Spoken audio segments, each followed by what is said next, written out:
Chapter 3. Decide. Don't drift. Have you tried to make your life better in the past and failed in the process? You are not alone. I have been disappointed several times in my life. I have had expectations truncated in those days when I so much desired to get better. After my secondary education, I wanted to go to the university. Unfortunately, at this stage, my parents could not afford the tuition, so I decided to seek help from relatives. By this time, I had relatives in Lagos. One of them was my uncle Bernard. He had a furniture company. I went to Lagos for financial assistance so that I could go to school, but that was not to be. My uncle was not interested in education. He needed assistance in his furniture making business, and he thought I would be a good one. I really had no choice, so I stayed and started learning the furniture business.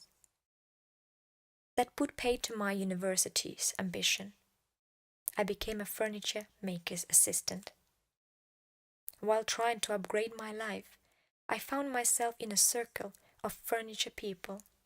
It was a terrible blow to my ambition, but thank God it was not the end of my life. I won't go encourage you today to give up your desire for a good future. Today, I'm not a furniture maker. I am a pastor, gospel musician, and a consultant to government agencies. I have been around the world and having a fulfilling life. I am very much different from what I was in those days. Why? I never stopped desiring a good future. I never gave up. You must not give up. You still have a good future ahead of you. You must seek to move from all situations tying you down in life. If your present situation does not create the right atmosphere and environment for the actualization of the deepest desire of your life, then move away from it.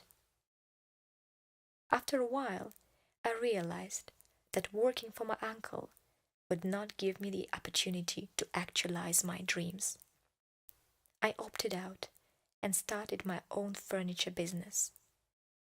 This business went on for years.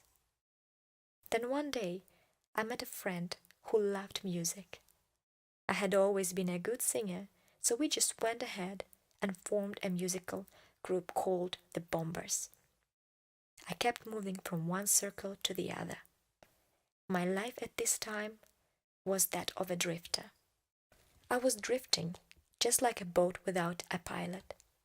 I was being influenced and being drawn into all sorts of circles because I had no understanding of how to find a circle that will move me towards my destiny. You see, so many people are in the world today who are drifters. They get involved in everything that catches their fancy. They want acceptance, and it does not matter what the vision of a group is. As long as they're accepted, they join up. Don't drift in life. Don't move about aimlessly. You cannot be everybody's friend. You cannot belong to everybody's group. Some of them will do you more harm than good. Our singing group lasted for 4 years. We had success and pleasure. But when envy set in, the group was destroyed. I was physically attacked by my friend and the group, and I spent weeks in the hospital. As gifted as the group was, it was lacking godly principles that would lead me to my destiny. If I had remained in that group and it continued, I am sure I would be the worse for it today. That group did not enhance my relationship with God. It only drove me further away from Him. Now I will share with you the standard for good circles. The end of chapter 3.